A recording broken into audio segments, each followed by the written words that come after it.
Com certeza na sua casa tem alguém que zela por ela. Seja na limpeza, na manutenção, na segurança, enfim. Alguém que cuida dela. Mas afinal, você sabe quem zela pela floresta amazônica?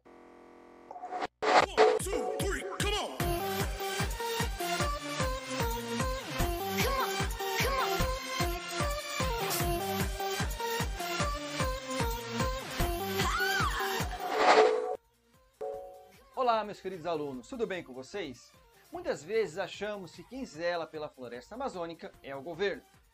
Mas tenho uma notícia para te dar. Não é o governo.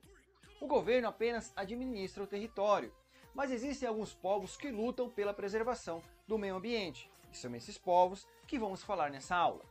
E como é de costume, clica aqui no joinha e deixe sua contribuição para o nosso canal. E também me ajuda muito se você se inscrever no canal clicando no botão vermelho aqui embaixo.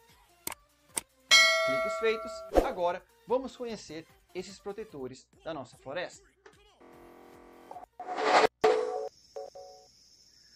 Se até o início do século XX a região norte estava praticamente esquecida, o que contribuía para a preservação da Amazônia hoje não é mais assim.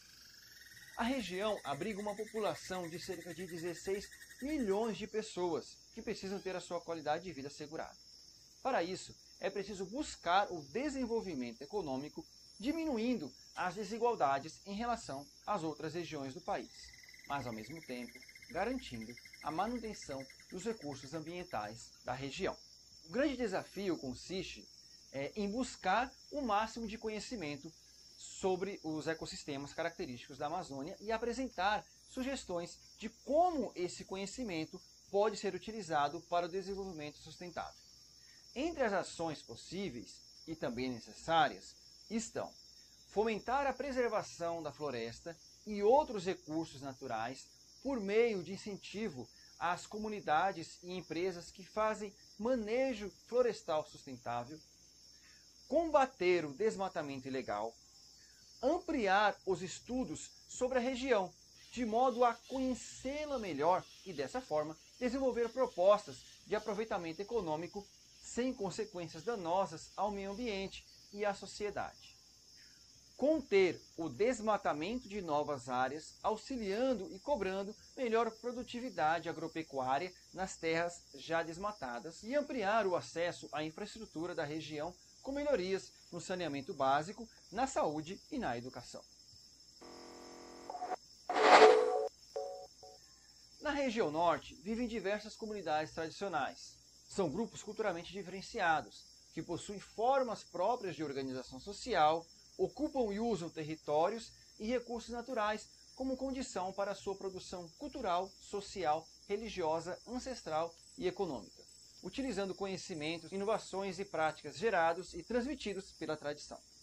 Esses grupos devem se organizar de forma distinta, ocupar e usar territórios e recursos naturais para manter sua cultura, tanto no que diz respeito à organização social quanto à religião, economia e ancestralidade. Na utilização de tais recursos, devem se utilizar de conhecimentos, inovações e práticas que foram criados dentro desses próprios e transmitidos oralmente e na prática cotidiana pela tradição.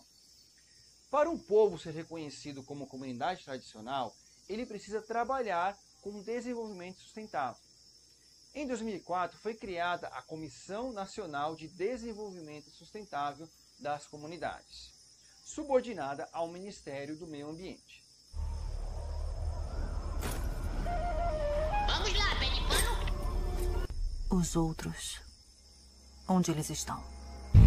Arthur Curry, o Aquaman. Pororoca!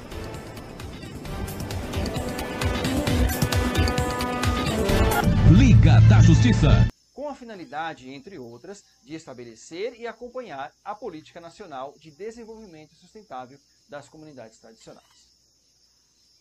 Uma dessas comunidades tradicionais são os povos ribeirinhos, que são aqueles que residem nas proximidades dos rios e têm a pesca artesanal como principal atividade de sobrevivência. Cultivam pequenos roçados para consumo próprio e também podem praticar atividades extrativistas e de subsistência. A população tradicional, que mora nas proximidades dos rios e sobrevive da pesca artesanal, da caça, do roçado e do extrativismo, é denominada de ribeirinha. Por conta dos aspectos geográficos do país, é na Amazônia que está a maior parte dessa população.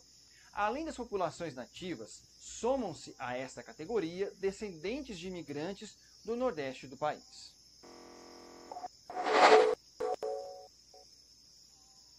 As chamadas terras indígenas são territórios legalmente demarcados pelo Estado brasileiro. Isso quer dizer que o Estado brasileiro tem por obrigação protegê-los. Sendo assim, não é permitido a entrada de não indígenas nessas terras, a não ser com a autorização da comunidade indígena ou da Fundação Nacional do Índio, a FUNAI. É importante observar que muitos territórios indígenas estão situados em mais de um estado. Isso acontece porque esses territórios já existiam antes da divisão do Brasil em estados, antes mesmo de existir o país. O mesmo ocorre com as fronteiras entre os países. Muitas vezes encontramos povos indígenas que vivem em 2 ou mais países porque já ocupavam essas áreas antes de os países existirem, isto é, antes da criação das fronteiras. Os Yanomamis, por exemplo, vivem no norte do Brasil e na Venezuela. Esses grupos, apesar de estarem separados por fronteiras internacionais, se relacionam com seus parentes que vivem nos países vizinhos, mantendo as redes de troca e de comunicação entre as diferentes comunidades.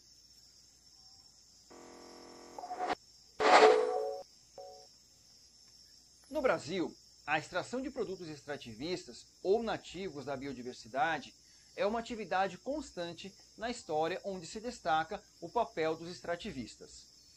A atividade vem atravessando os ciclos econômicos, encontrando épocas em que se constituía como principal atividade regional, como no período em que prevaleceu a extração das denominadas drogas do sertão, como a borracha, a madeira, a castanha, o mel, o fumo, o óleo de copaiba, metais preciosos, cacau, entre outros produtos.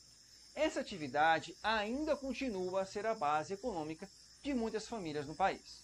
Apesar de enfrentar crise de preço ocasionadas pela concorrência com outros produtos, o extrativismo se constitui numa importante atividade econômica, empregando contingentes populacionais expressivos. Mas a despeito da quantidade de pessoas que retiram da subsistência da extração de produção de floresta, o extrativismo é uma atividade que ainda recebe pouco apoio dos órgãos públicos e estímulos econômicos fiscais suficientes para seu pleno desenvolvimento. Cada região do Brasil possui itens muito característicos do extrativismo, em especial a extração da borracha. Na região norte, o Muriti, o Burici, o Capuaçu e o Babaçu são fontes de renda de muitas comunidades. No Brasil, as atividades extrativistas têm sido uma constante desde o período colonial, quando se praticava o extrativismo da madeira e de minérios, principalmente do ouro, nas regiões norte, centro-oeste e sudeste do país. No século XIX, o extrativismo continuou intenso na região norte do Brasil, a qual possui grande diversidade de madeiras e plantas medicinais, estendendo-se até a região sudoeste do país, a qual possui até hoje grandes áreas cultivadas, como o cacaueiro e a seringueira. No século XX, antes da Segunda Guerra Mundial, na região amazônica começou a prática de extrativismo da borracha e da castanha, e no pós-guerra intensificou-se a extração de madeira. O extrativismo mineral tem sido incrementado nessa região a partir dos anos 60, especialmente através de minerais como o ouro e o ferro.